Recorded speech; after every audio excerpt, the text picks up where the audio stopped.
Kondisi banjir yang sempat merendam kawasan Kuta Mandalika saat ini mulai menunjukkan tanda-tanda surut, Rabu 25 Februari 2026. Meski demikian, dari pantauan Tribun Lombok, dampak kerusakan yang ditinggalkan cukup signifikan, di antaranya pada ruas jalan utama yang ada di Desa Kuta, tertutup lumpur coklat yang cukup tebal. Selain itu, di Dusun Mengalung yang menjadi lokasi terdampak paling parah, sejumlah rumah warga mengalami kerusakan, bahkan perabitan warga juga ada yang hanyut terbawa arus banjir. Kepala Desa Kuta, lalu Mirate, menjelaskan, terjangan air yang terjadi pada Rabu itu mulai terjadi sekira pukul 15 WITA, dengan ketinggian mencapai 1 meter. Derasnya arus air, lanjut dia, menyebabkan sejumlah infrastruktur dan bangunan mengalami kerusakan. Salah satu bangunan villa di Dusun Mengalung mengalami kerusakan pada bagian pagar karena tidak kuat menahan beban air yang meluap.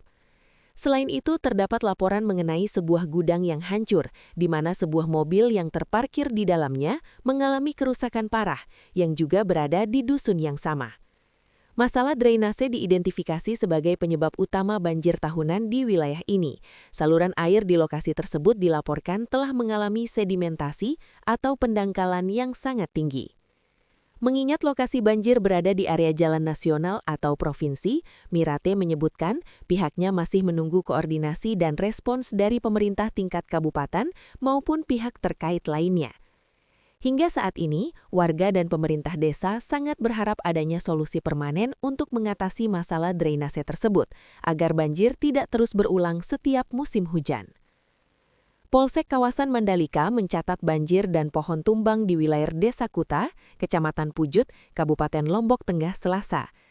Curah hujan yang tinggi menyebabkan meningkatnya debit air dari perbukitan, serta meluapnya saluran drainase yang tidak mampu menampung volume air, sehingga mengakibatkan genangan di sejumlah ruas jalan dan pemukiman warga. Di Dusun Kuta 1, pohon tumbang terjadi di depan Starbucks Kuta Mandalika dan langsung dilakukan pemotongan serta pembersihan oleh tim Basarnas bersama petugas di lapangan. Selain itu, luapan air setinggi kurang lebih 60 cm merendam jalan Gang Jivana Resort. Genangan juga terjadi di depan JM Hotel Kuta Lombok setinggi kurang lebih 20 cm, serta di gang samping hotel mencapai kurang lebih 50 cm. Di Dusun Batu Riti, air menggenangi jalan Gang Sri Wulan setinggi kurang lebih 60 cm, Gang Yulis Homestay kurang lebih 20 cm, dan Gang Sawe kurang lebih 50 cm. Sementara di Dusun Mengalung, luapan air menyebabkan robohnya dinding salah satu rumah warga dan merendam beberapa unit kendaraan milik Haji Saidi alias Aki Novi. Genangan setinggi kurang lebih 30 cm juga terpantau di Gang Bocan Hostel. Kondisi serupa terjadi di Dusun Merendeng dengan genangan mencapai kurang lebih 60 cm di sejumlah pemukiman warga. Di Dusun Rangkap 1, luapan air bercampur lumpur setinggi kurang lebih 60 cm di Jalan Bypass Pariwisata Kuta Awang, tepatnya di depan Dewi Homestay, serta kurang lebih 50 cm di Kampung Homestay. Sementara di Dusun Sekar Kuning, luapan air bercampur lumpur juga terpantau di Jalan Raya Bypass Kuta, tepatnya di depan RM Padang.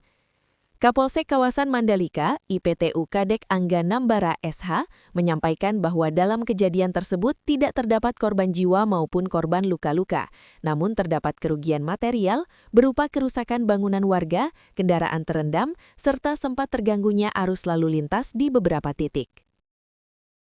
Ini kan sebenarnya Pemda, masyarakat, investor, ini kan harus kerjasama. Jadi yang penting, yang poinnya di sinilah masyarakat sebenarnya. Kalau Pemda, kalau Pemda itu enggak sulit lah. Tapi kalau masyarakat sedikit-sedikit harus susah untuk kita atur dalam sedikit-sedikit ngaku tanahnya dan sebagainya, itu juga menjadi kendala Pemda untuk membangun sesuatu gitu.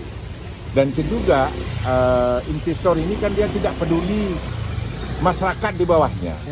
Contoh misalnya, saya kasih contoh yang buat pila-pila di atas, membuat talut-talut tinggi ini, dia tidak berpikir akibat dari aktivitasnya itu di bawah masyarakat di bawahnya. Ya. Nah itu harus kita sadarkan. Tapi supaya memang dia berkontribusi gitu. Tapi memang harus lebih diperketat lagi dong perizinan. Bukan perizinannya, tetapi teknisnya gitu loh. Kalau izin ya kita juga welcome mereka gitu. Apalagi sekarang ini yang banyak penggundulan itu ya, alih fungsi lahan juga yang Bukan, ini hanya sekedar mereka sebelum mulai bekerja itu harus dia berpikir infrastruktur airnya, infrastruktur jalannya gitu. Jadi jangan sampai pokok contoh jalan masuk naik ke gunung kan drainasenya dicor. Nah, masa sih itu yang kita ini pemerintah kan nggak ngeh. Siap. Gitu ya. Jadi memang drainase itu yang sekarang harus Nah, drainase ini kan perhatian. air sedang mencari jalannya. Gitu. Jadi hujan itu nggak biasa lah, bukan ekstrim. Tapi air sedang mencari jalannya. Tapi ini yang terparah ya, karena Bukan terparah. Curah hujannya sih malah sering 1 minggu dulu. Cuma yang terparah ini adalah bahan-bahan bangunan, debris apa itu kan tidak dirapikan, sehingga menghantam. 4 unit motor sama 2 mobil. itu yang mengalami kerusakan imbas banjir itu ya. Apa saja yang rusak? Unit-unit yang itu?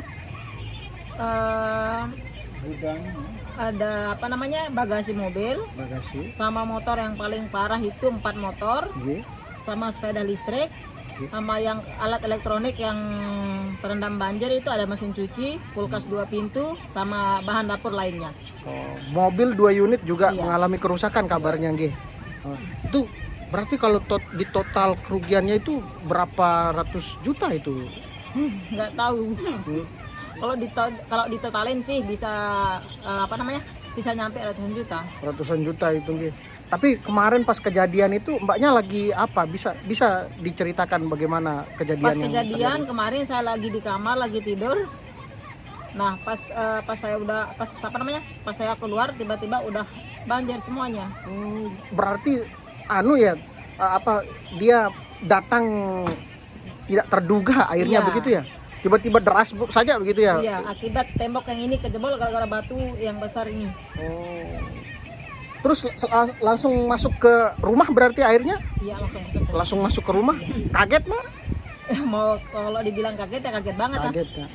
Tingginya airnya itu Sampai sepinggang. sepinggang. Iya. Siap, berarti tinggi sekali. Tinggi sekali 1 meter lebih. Semeter lebih itu ya. Terus ini tumben yang terjadi parah seperti ini ya, Mbak ya? Tahun 2021 kemarin sudah pernah terjadi, tapi yang tembok yang jebol ini cuma 1 lubang. Oke. Enggak sih terlalu parah, tapi tahun ini yang paling parah. Ini yang paling parah. Terus 10 unit kendaraan itu dibawa kemana sekarang? Lagi di bengkel. Di bengkel, Tapi ya sih, diperbaiki. kalau yang 4 unit yang paling parah itu lagi di bengkel, kalau yang separuh masih di sini. Itu kendaraan pribadi atau Kendaraan pribadi. kendaraan pribadi? Banyak sekali kendaraan pribadinya 10 Iya. unit ya. Terus keluarga yang lain di sini tuh kemarin posisinya ada semua atau gimana tuh? Posisi keluarga yang lain ada yang keluar, cuma kalau di rumah ini berapa orang kemarin ya? Cuma 8 orang kayaknya kalau nggak salah. 8 orang begitu ya. Tapi yang merasakan dampak itu berarti 8 orang itu begitu Iya, ya, termasuk yang di mbaknya. rumah, yang di sini. Ada ketakutan mungkin terjadi lagi banjir serupa, Mbak? Kalau masalah ketakutan pasti ada Mas. Pasti ada gitu. Tapi kan dari sekarang kita mulai antisipasi. Tidur yang malamnya kita nggak terlalu tidur. Siap-siap, apalagi sudah ndak ada Iya, apalagi tembok sudah nggak ada gitu. temboknya sekarang kan kita takut hujan besar hujan besar yang kita nggak tahu secara tiba-tiba lagi kan. Siap. Download Tribun X sekarang. Menghadirkan lokal menjadi Indonesia.